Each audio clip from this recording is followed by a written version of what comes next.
जय हिंद बच्चों। इस समय आप लोग महामना इंस्टीट्यूट के यूट्यूब चैनल से जुड़े हुए हैं और इस चैनल में मैं आपका स्वागत करता हूं।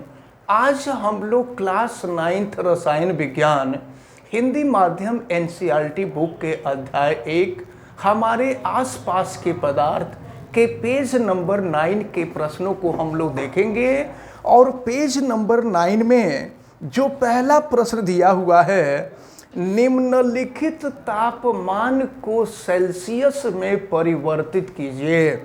तो अब एक बात आप समझ लें, सेल्सियस को ही डिग्री सेंटीग्रेड कहते हैं। जब कोई टेम्परेचर डिग्री सेंटीग्रेड में होता है ना, तो उसको हम स्मॉल टी से प्रदर्शित करते हैं। और जब इसमें 273 जोड़ देते हैं तो यह केल्विन में कन्वर्ट हो जाता है और केल्विन कैपिटल टी में होता है। तो एक बात आप अच्छी तरह से याद रखे रहिए, यह केल्विन और डिग्री सेंटीग्रेड के मध्य का फार्मूला है और यह फार्मूला बहुत ही इम्पोर्टेंट है। आपसे कहा जा रहा है कि डिग्री सेंटीग्रेड को केल्विन यानी केल्विन को डिग्री सेंटीग्रेड में बदलिए। डिग्री सेंटीग्रेड को ही हम सेल्सियस कहते हैं।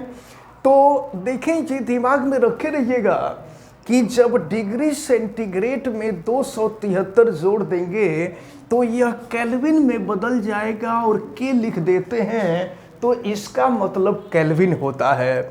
देखें इसका फर्स्ट पार्ट क्या दिया हुआ है। फर्स्ट पार्ट में दिया हुआ है 300 केल्विन। 300 केल्विन को डिग्री सेंटीग्रेड में बदलना है। तो इसका मतलब देखिए, केल्विन में जो टेम्परेचर होगा ना, वह कैपिटल टी का मान होगा। कैपिटल टी का मान आपको दिया हुआ है और डिग्री सेंटीग्रेड में निकालने के लिए कहेगा। इसका मतलब कि आपको स्मॉल टी का मान ज्ञात करना है। चलिए, कैपिटल टी की वैल्यू हम यहाँ रख देंगे, ये है 300 और इक्वल टू स्मॉल टी की वैल्यू तो ज्ञात करना है। और फिर ये है 273। अब 273 को हम बराबर के दूसरे तरफ ला देंगे तो ये हो जाएगा 300 माइनस 273 इक्वल टू टी।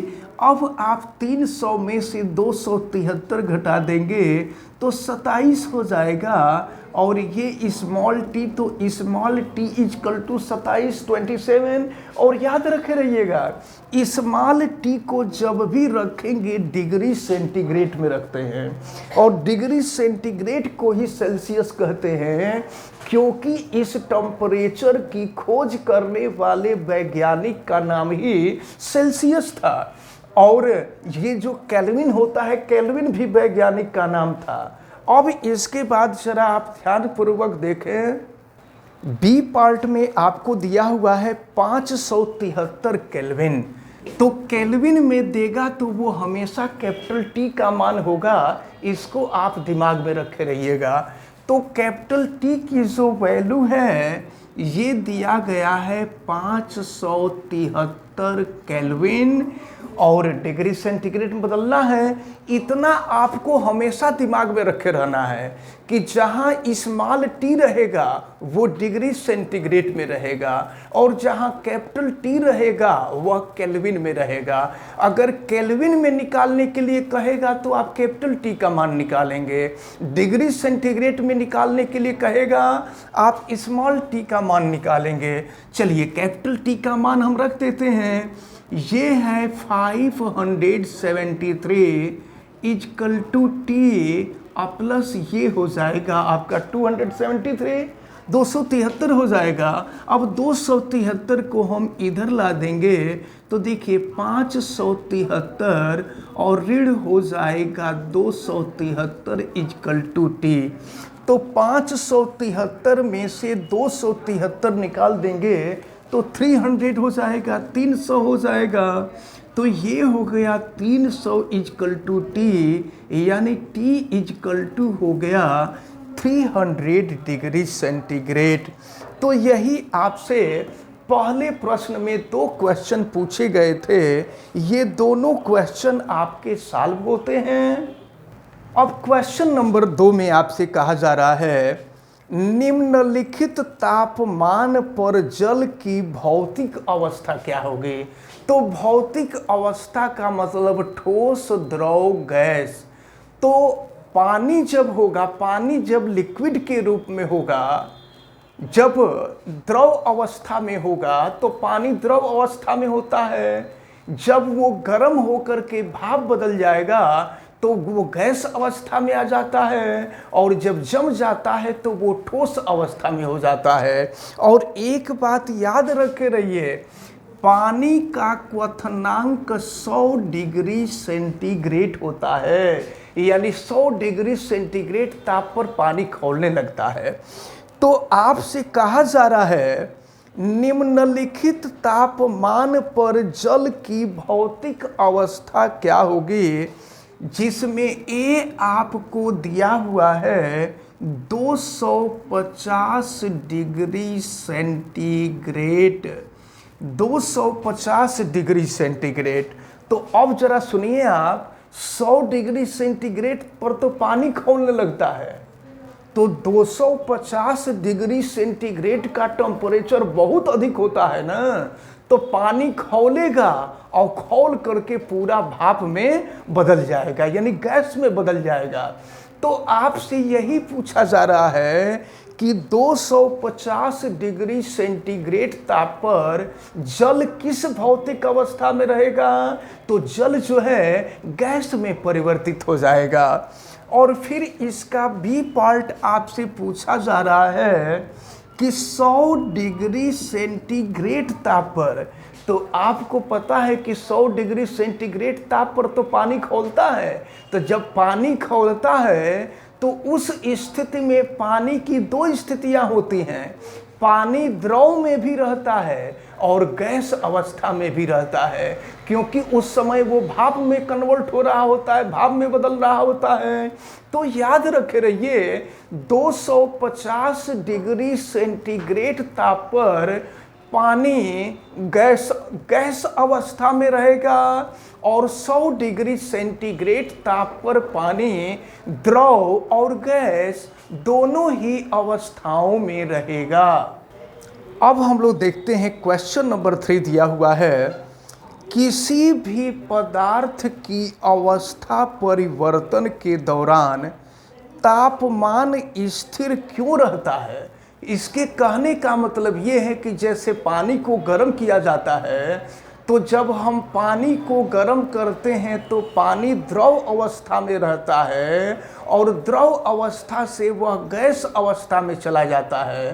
तो जब द्रव अवस्था से गैस अवस्था में बदल रहा होता है, तो उस समय उसका टेम्परेचर क्यों नहीं बढ़ता है, उसका टेम्परेचर, उसका तापमान क्यों स्थिर रहता है।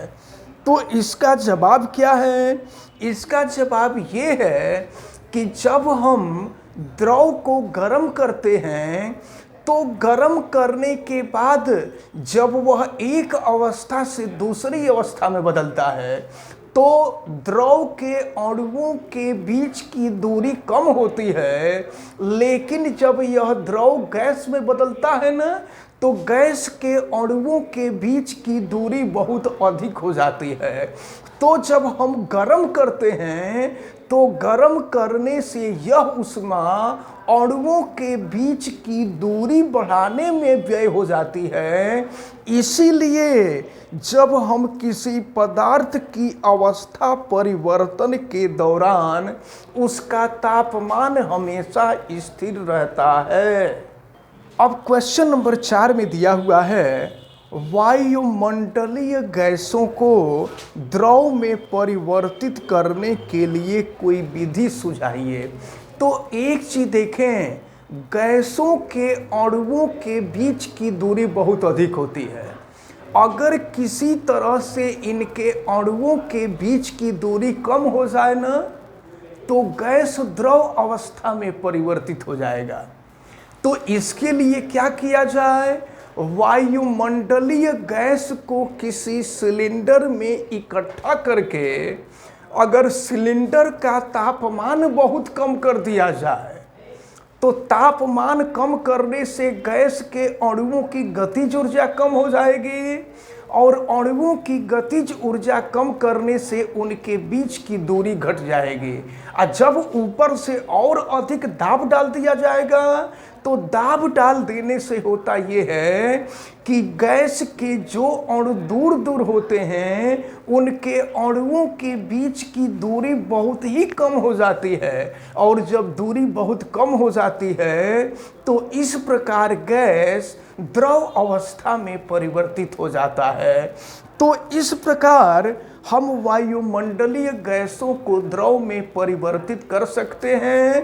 तो आज हम लोग पेज नंबर 9 के 4 महत्वपूर्ण प्रश्नों को देखा गया। इसके बाद नेक्स्ट वीडियो में हम लोग नेक्स्ट पेज के क्वेश्चंस को देखेंगे। हमें उम्मीद है कि आज जितनी भी बातें आपको बताई गई हैं ये सारी बातें आपको बहुत अच्छी तरह से समझ में आई होंगी। आप वीडियो को लाइक ज़रूर कीजिएगा और अगर चैनल पे नए हैं तो चैनल को सब्सक्राइब भी कर लीजिएगा। चैनल सब्सक्राइब करने के लिए यूट्यूब पे महामना इंस्टीट्यूट सर्च कीजिएगा और फिर रेड कलर के सब्सक्राइब वाले बटन को क्लिक कर दीजिएगा। चैनल सब्सक्राइब हो जाएगा। इस वीडियो को मैक्सिमम स्टूडेंट तक शेयर कीजिएगा ताकि मैक्सिमम स्टूडेंट इसको बहुत अच्छी तरह से समझ सकें। आप बेल आइकन को भी प्रेस कीजिए ताकि प्रतिदिन पढ़ने वाले वीडियो की सूचना आपको मिलती रहे। और अगर किसी प्रकार की कोई दिक्कत समझ में आती है तो आप हमें कमेंट करके बतावें। आप सभी लोगों का बहुत बहुत धन्यवाद। जय हिंद।